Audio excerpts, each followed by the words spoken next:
Bem-vindos de volta ao canal Resumo Filmes.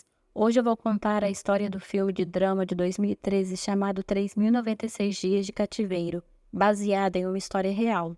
Uma estudante comum sai de casa sozinha um dia devido a uma briga com sua mãe, sem saber que um evento horrível a aguarda.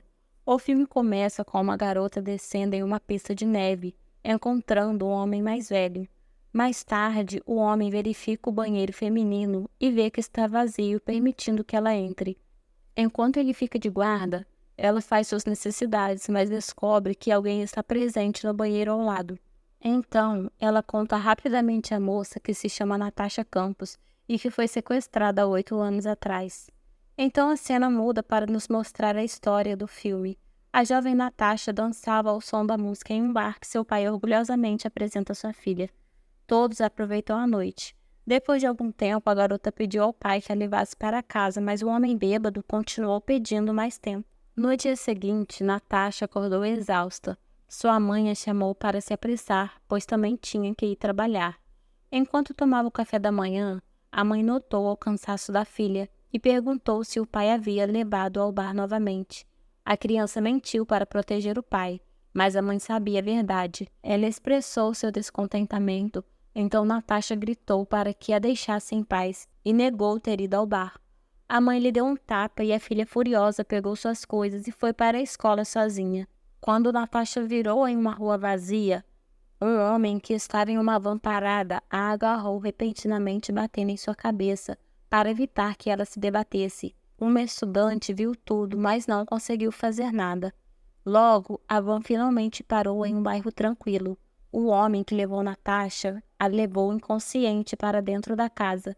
Depois ele colocou em um quarto minúsculo com apenas uma pia e um vaso. Ele a trancou e saiu revelando que o quarto era subterrâneo e que a entrada era um túnel sobre uma pia coberta por um armário. Isso ficava no porão e a única entrada era a porta secreta no chão. Logo, Natasha recuperou a consciência e percebeu que havia sido sequestrada. Ela observou o ambiente ao seu redor e implorou por ajuda, sem sucesso. Mais tarde, o sequestrador chegou com uma almofada enquanto a criança tremia no canto sozinha. Ela pediu ajuda novamente, mas todos os seus esforços foram inúteis. 3 dias depois, o sequestrador leu um livro de contos de fadas para ela, e Natasha, que agora estava mais calma, come os biscoitos enquanto ouvia a história.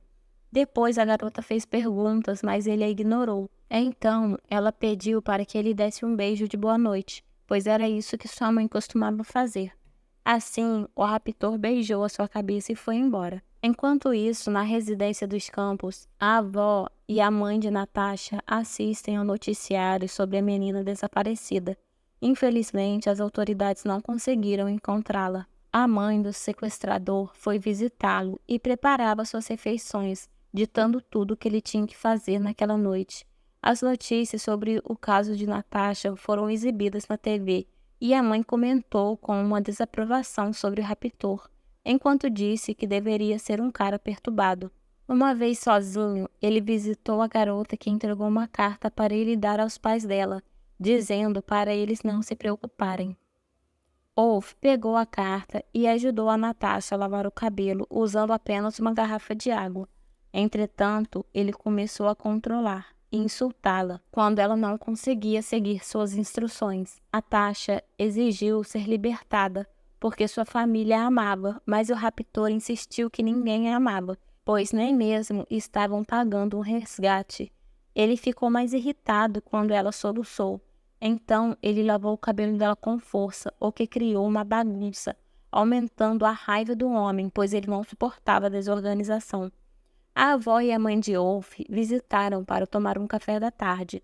No dia seguinte, a polícia chegou para verificar a sua van branca, que teria sido vista no local onde Natasha desapareceu. Ele conversou calmamente com os policiais, explicando que assistiu ao noticiário. E a polícia respondeu que já havia inspecionado várias vans brancas. Enquanto inspecionavam, perguntaram sobre o trabalho dele. Ele disse que era técnico de uma empresa de telefonia, mas estava desempregado no momento. O outro policial tira algumas fotos da área. Quando perguntado sobre o seu paradeiro no dia do desaparecimento de Natasha, Ele respondeu que estava sozinho em casa, mas para afastar suspeitas, convidou a polícia para tomar café com sua mãe e a avó que vieram visitá-lo. Ao ver as senhoras idosas, os policiais foram embora. Enquanto isso, Natasha relembra seus momentos preciosos com os pais, quando eles ainda estavam juntos. 183 dias depois, a menina havia se acostumado com sua vida, brincando de faz de contas com suas roupas.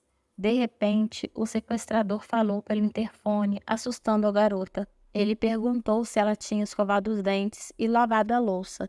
Então repete com autoridade a frase "me obedeça". Irritada, Natasha brincou com a pasta de dente e percebeu que ela grudava na sua pele quando secava.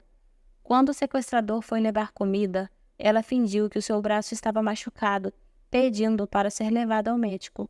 Ao descobrir a intenção da garota de fugir, ele puniu recusando-a de alimentá-la, dizendo que ela estava gorda. Natasha gritou agressivamente por ajuda e o homem a ignorou. Em seguida, ele mostrou como era impossível escapar, pois o túnel era subterrâneo. 4 dias se passaram e a garota não tinha nada para comer.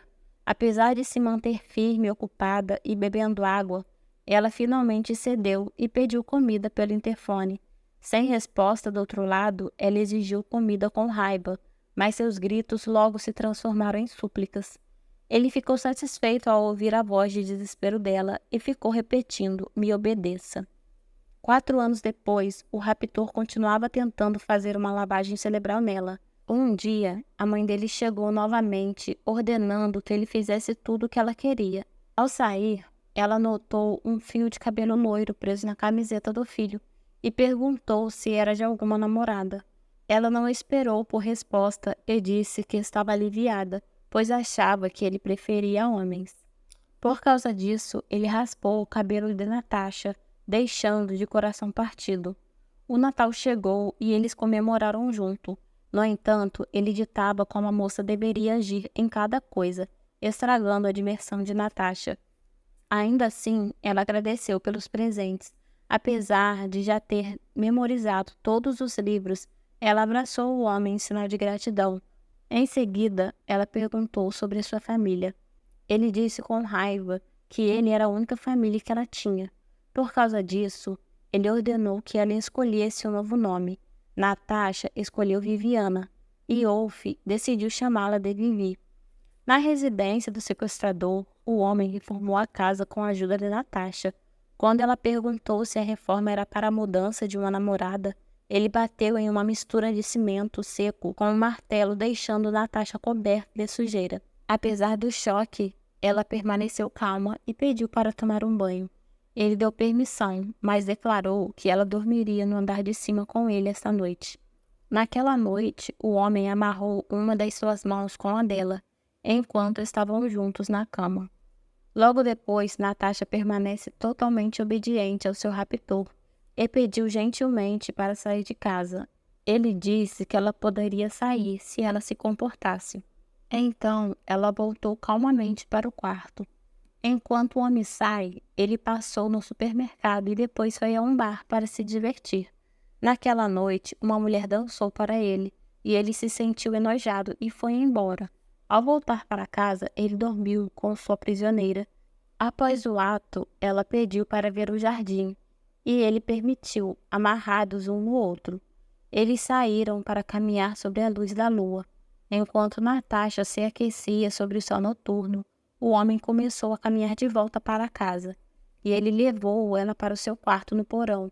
Ao contrário do mau humor do raptor, Natasha dançou alegremente em seu quarto. Ele se tornou mais controlador no dia seguinte. Encontrou falhas em tudo que Natasha fazia, mas a garota permaneceu submissa. Ela olhava para a decoração da floresta na parede da cozinha para se consolar e se imaginava vagando livremente. Infelizmente, a sua felicidade durou pouco, pois o sequestrador não lhe deu comida. Ele se afastou um pouco e a menina faminta pegou desesperadamente a comida e enfiou na boca, enquanto o homem tentava impedi-la. Com o passar dos dias, ele se tornou mais severo, não permitindo que ela usasse roupas e a prendendo no subsolo. Eles foram a uma loja onde o homem a agarrou brutalmente para impedi-la de olhar para as outras pessoas. Muitas pessoas passaram por ela. Apesar do seu desejo de pedir ajuda, ela ficou paralisada ouvindo a voz do raptor em sua cabeça, sussurrando: "Me obedeça." Enfim, Natasha não conseguiu falar com ninguém. Após 2.175 dias em cativeiro, Natasha reformou seu novo quarto no sótão. O homem gravou um vídeo dela lutando para colocar o carpete pesado com o seu corpo magro. Ela mascarou as suas frustrações e posou de forma sedutora na frente da câmera para satisfazê-lo. Dias depois, o homem cobriu os olhos dela e levou para o seu novo quarto. Natasha fingiu estar surpresa e agradecida, como se estivesse vendo o lugar pela primeira vez, apesar de ter sido ela quem reformou. Quando a cama que ele havia comprado chegou, ele a presenteou com uma lingerie para a noite de núpcias, mantendo as mãos atadas umas nas outras. Natasha finalmente perguntou por que ele a escolheu, e ele explicou que foi porque viu o sorriso dela 6 anos atrás. Ele era um cliente da loja da mãe dela, e foi quando ele a viu sorrindo pela primeira vez enquanto comia alguns biscoitos. Ele levou 10 meses para preparar tudo, os canos e os cabos, a ventilação, tudo para criar um quarto para ela. Natasha ouvia em silêncio. Em seguida, ele cortou o laço do cabo em torno das suas mãos para consumar a noite de núpcias. Sozinha em seu quarto no porão, Natasha gritou de frustração ao perceber como o predador planejou tudo. Desesperada, ela ligou o fogão elétrico e queimou alguns papéis. À medida que a fumaça se espalhava, ela abraçou seu vestido velho e se sufocou. No entanto, ela mudou de ideia e limpou tudo para que o seu raptor não percebesse. Infelizmente, ele sentiu o cheiro da fumaça e a agrediu por ela ter tentado acabar com sua vida. Natasha pediu a ele que a deixasse ir. Caso contrário, um deles deveria morrer. A partir de então, a menina anotou no papel de seda cada golpe que recebia de seu raptor, narrando em voz alta, sabendo que o homem estava ouvindo pelo interfone. 2.847 dias após raptá-la, Wolf levou para uma estação, onde a obrigou a esquiar apesar de seu corpo frágil. Ela pediu para ir ao banheiro. Enquanto o homem verificou o local e viu que estava vazio, ele a deixou entrar e ficou de guarda do lado de fora. O vaso sanitário ao lado dela dá descarga, e ela descobre que não estava sozinha e pode pedir ajuda. Finalmente, ela decide pedir ajuda, mas infelizmente a mulher fala outro idioma e não consegue entender. Num dia, ele avisa a Natasha que vai vender a van, e ele manda a Natasha limpá-la. Ao fazer isso, ela percebe que o portão está entreaberto. Ela continua a limpeza enquanto pensa. O telefone dele toca e ele fala com o comprador. Ele se afasta de Natasha devido ao barulho do aspirador. Determinada, ela solta o aspirador e sai correndo da casa. Ele percebe tarde demais que ela escapou. Enquanto ela tenta fugir o mais longe possível, a prisioneira entra em um quintal de uma senhora idosa e pede a ela que chame a polícia. Ele explica que se chama Natasha Campos e que foi sequestrada há 8 anos. Natasha se senta ansiosamente no jardim da senhora, enquanto espera a polícia. Os policiais chegam e pedem à garota uma identificação, mas tudo que ela consegue dizer é o seu nome e que foi sequestrada há 8 anos. Logo, a mãe de Natasha recebe uma ligação sobre sua filha. Enquanto os policiais levam a garota para a delegacia, ela pergunta a ele sobre o sequestrador e descobre que ele covardemente tirou a própria vida ao se deitar em uma ferrovia quando um trem se aproximava. Minutos depois, seus pais chegam na delegacia e se olham fixamente. Finalmente, eles se abraçam. Enquanto a polícia escolta Natasha para fora, a imprensa se aglomera em frente à delegacia. No carro, a caminho da casa de seus pais, ela se lembra do que disse a Wolf. Apenas um deles sobreviveria. Então, ela sorri em lágrimas ao se tornar a sobrevivente. E assim termina o filme. Obrigada por assistir e não esqueça de se inscrever e deixar seu like. Comente também o que achou deste filme. Até o próximo vídeo.